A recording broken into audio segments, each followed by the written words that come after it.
Hi everyone, I'm Anita Sharma and you are watching AnewZ live from Baku. Here's what's making news right now. Thousands return home after a U.S. and France brokered ceasefire takes hold in Lebanon. Russia's upper house gives final parliamentary approval to boost military spending by almost 30%. Russia's MFA spokesperson Maria Zakharova criticizes developed nations for avoiding commitments at COP29.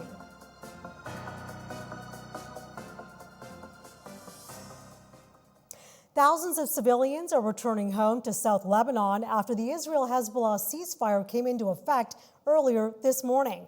The truce ending 13 months of conflict was brokered by the United States and France.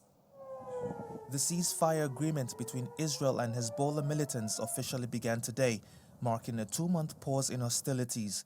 It requires Hezbollah to withdraw from southern Lebanon, while Israeli forces must pull back to their side of the border. Oversight will be led by an international panel headed by the United States. Israeli Prime Minister Benjamin Netanyahu emphasized that any violation of the ceasefire by Hezbollah would be met with a forceful response. Speaking to the nation, Netanyahu expressed his readiness to implement the deal and announced plans to bring the ceasefire to its full cabinet for approval after it's endorsed by the Security Cabinet. This evening, I will bring a ceasefire outline for the cabinet's approval. The length of the ceasefire depends on what happens in Lebanon. In full cooperation with the United States, we retain complete military freedom of action. Should Hezbollah violate the agreement or attempt to rearm, we will strike. Hezbollah did not participate in any direct talks for the truce, with Lebanese parliamentary speaker Nabi Berri mediating on its behalf. In Beirut, residents expressed mixed emotions, with relief tempered by doubt. Some emphasized the need for stability and called for the Lebanese state to play a stronger role in maintaining peace. We support a ceasefire. We care about a ceasefire, but one without a fuss, without any fraud on resolutions and legitimacy. This is what we care about.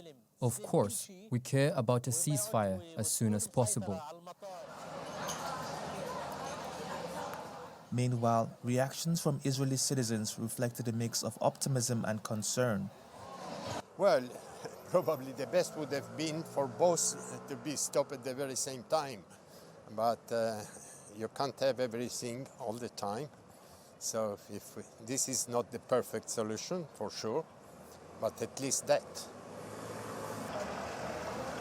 As both nations brace for the days ahead, the ceasefire offers a tenuous hope for an end to a conflict that has claimed thousands of lives since its escalation following the Gaza war last year. As the truce took hold in Lebanon, Hamas signaled its readiness to make a similar deal with Israel regarding the Gaza war. Sarah Coates has more details about the ceasefire from Tel Aviv.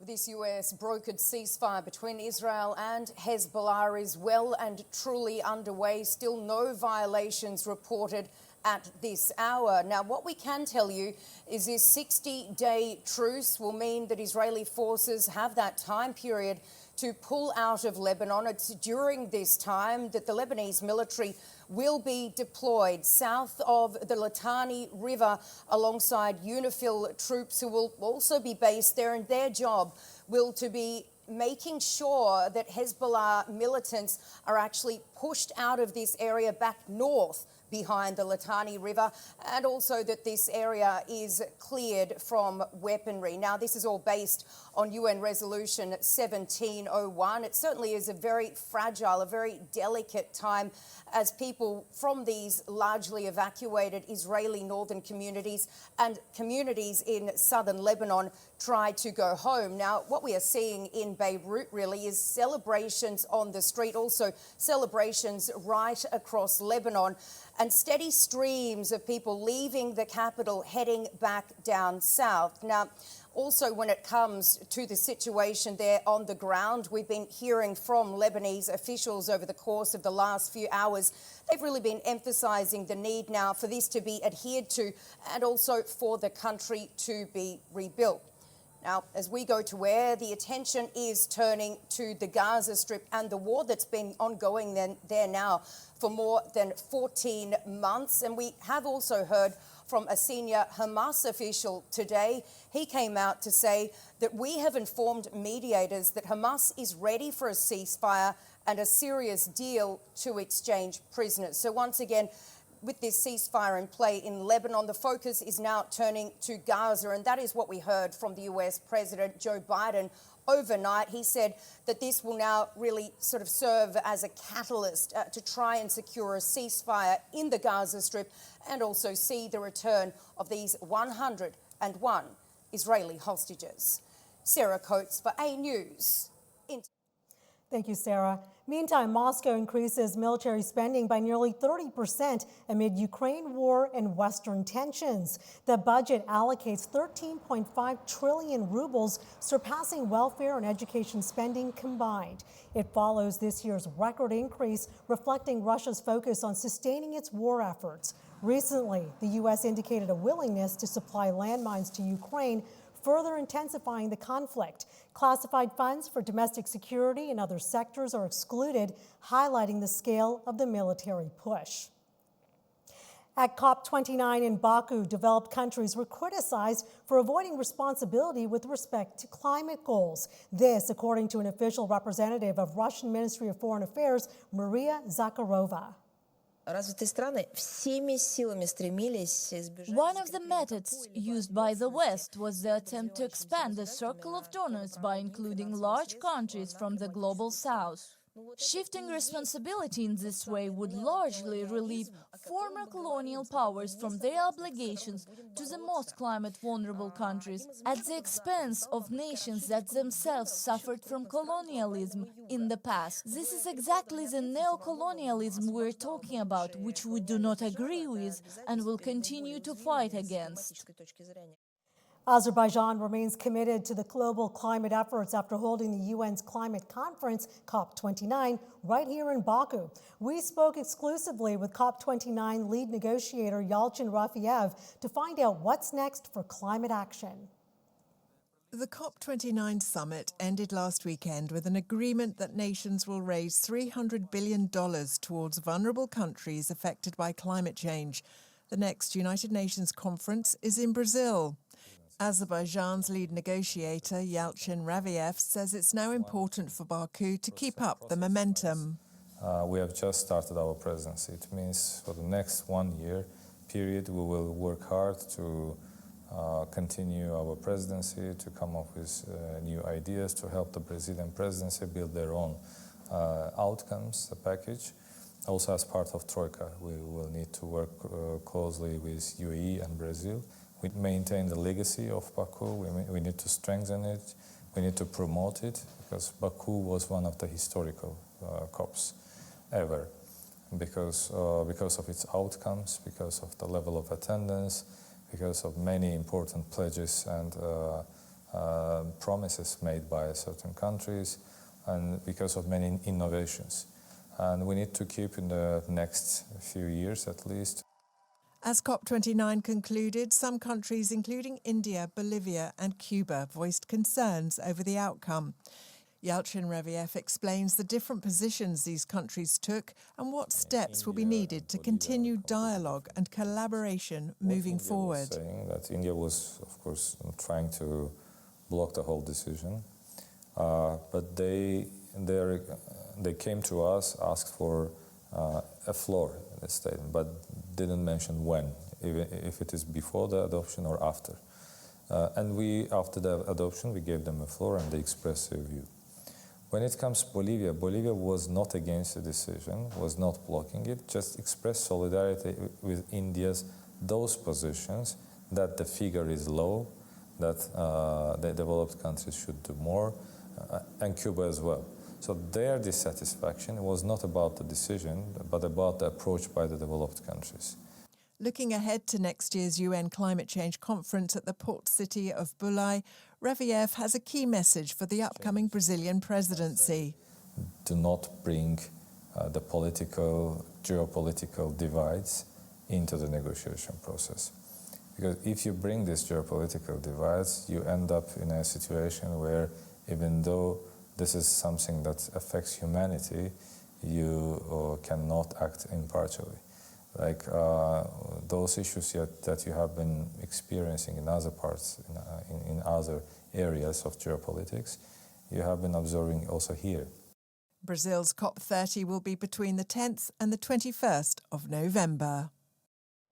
Efforts to address risks related to climate change are being discussed at the 6th Eurasian Conference in Azerbaijan. Some 100 scientists from various countries gathered in Baku to share knowledge and technologies. This is the 6th Eurasian Conference on Risk, and it's called Innovations in Minimizing Natural and Technological Risks of Climate Change, Methodology and Practice. During the opening, speakers mentioned the special role the international event plays for Azerbaijan. Organisers say this event generates great interest, both in terms of scientific discussions and innovative approaches. Speakers say this event works together with the Climate Change Summit in Baku. COP29 was extremely important because there are two important segments in the whole climate policy and measures. It's mitigation and adaptation. And probably to a certain extent, till recently, adaptation was under-evaluated. Not enough attention was paid. And here it's just the starting point when these two segments done together. And this interlinks between emission reduction and taking care of safety of human population, economic sectors is important, really important. However, some delegates believe more money should be raised to help vulnerable countries affected by climate change. The COP29 is very important because it is the first time last 3 years when the world community came to a consensus that the input of the rich countries into helping the developing countries in this problem should be greatly increased from 100 billion per year to 300 billion per year, starting in 1935. The two-day Eurasian Conference will provide participants the opportunity to share their latest research and innovative approaches related to climate change. The Mexican peso sharply dropped following U.S. President-elect Donald Trump's vow to hit Mexico and Canada with 25% import tariffs and impose an additional 10% tariff on goods from China. The Mexican president warned the tariffs would also disrupt the U.S. economy and affect American companies in the country. The Mexican peso dropped by over 2%.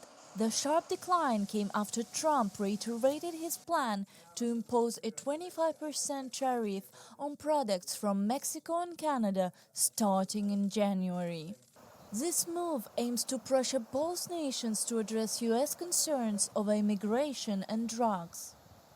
Mexican President Claudia Sheinbaum responded with warning, stressing the potential economic damage such tariffs could cause for both sides. Local experts weighed in on the situation, with some suggesting that the U.S. may be more dependent on Mexico than it appears.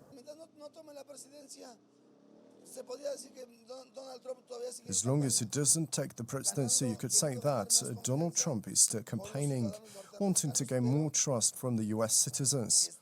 But the U.S. may need more from Mexico than Mexico from the U.S. because of the geographic situation.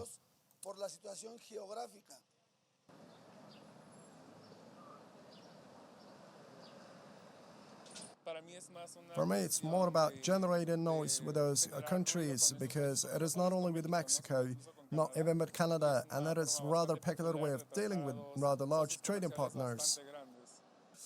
Meanwhile, in Canada, Prime Minister Trudeau is calling for unity in response to the proposed tariffs. He emphasized the importance of working together to address the issue.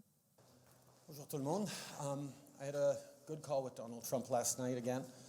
We obviously talked about laying out the facts, talking about how the intense and effective connections between our two countries flow back and forth. We talked about some of the challenges that we can work on together.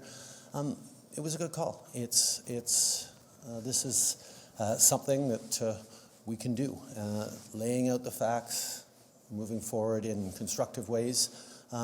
This is a relationship that we know takes a certain amount of working on, and that's what we'll do. Such tariffs would severely affect Canada, which sends 75% of its exports to the US. Meanwhile, Mexico, the US top trade partner as of September, accounts for 15.8% of total trade. Russian President Vladimir Putin has arrived in Kazakhstan for a two-day state visit, the main focus to strengthen energy ties between the two countries. The leaders are expected to sign a protocol extending the agreement on oil supplies to Kazakhstan, a key part of their energy cooperation. The visit will also entail signing 20 significant agreements to further enhance their strategic partnership in various sectors, including security, trade, and regional development. Additionally, Putin will participate in a meeting of the Russia-led Collective Security Treaty Organization this Thursday. Georgia's ruling party, Georgian Dream, nominates Mikhail Kavilashvili as its presidential candidate for the upcoming election. A former football player and far-right politician, Kavilashvili was chosen amid ongoing protests over disputed results of last month's parliamentary elections. The Georgian Dream Party officially received nearly 54% of the vote. The president is set to be elected December 14th by an electoral college, marking a shift from the previous direct voting system. Kavilashvili says he plans to restore the presidency's constitutional role and unite Georgian society. In Pakistan, residents of the nation's capital, Islamabad, woke up to empty streets after security forces' midnight raid dispersed protesters demanding the release of jailed former Prime Minister Imran Khan. This is the aftermath of a clash between protesters and police. Pakistani security forces launched a nighttime operation on Tuesday in the capital of Islamabad to disrupt thousands of protesters calling for the release of former Prime Minister Imran Khan. A temporary suspension of the protest has been announced by Khan's party, the Pakistan Tehreek-e-Insaf. Residents expressed their relief over the absence of the violence. The situation this morning shows that the roads are completely cleared and people are now moving freely. Residents appear to be satisfied, and it seems that the sitting protest has been cancelled, as many protesters have returned to the city or their homes. It was called the final call. That's what former Pakistan Prime Minister Imran Khan referred to a demand by his supporters to stage a sit-down demonstration in Parliament. His supporters believe the current government is holding him as a political prisoner after the former Prime Minister was unfairly ousted in a parliamentary no-confidence vote in 2022. A convoy of vehicles led by Khan's wife and followed by thousands of protesters broke through security lines and disobeyed a city lockdown directive, triggering the confrontation. Analysts believe only one side can emerge victorious.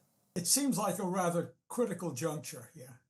And at the same time, one which it's hard to predict how it's going to end. But things have come to a head, and they've been boiling for a long time. But now what we have, as I see it, is the kind of confrontation between the establishment and the PTI, led, of course, by Imran Khan. And only one of them can emerge from this standing. 6 people have died from the clashes, including 2 protesters and 4 soldiers.